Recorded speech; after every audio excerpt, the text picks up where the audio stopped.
In this episode, you'll learn to create automated incident response playbooks. Open the Playbooks tab. You see the list of existing playbooks and the Create New button on top. Click Create New. An editor appears letting you define sequential response steps.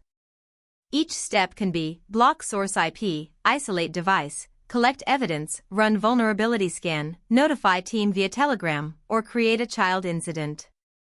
Name the playbook, choose an incident category for auto-trigger, and arrange the steps in order. You can attach the playbook to an escalation rule. When the correlation engine detects a kill chain or when an incident matches the category, the playbook runs immediately, no manual intervention. Every step's execution is logged in Playbook Execution Step with real-time updates.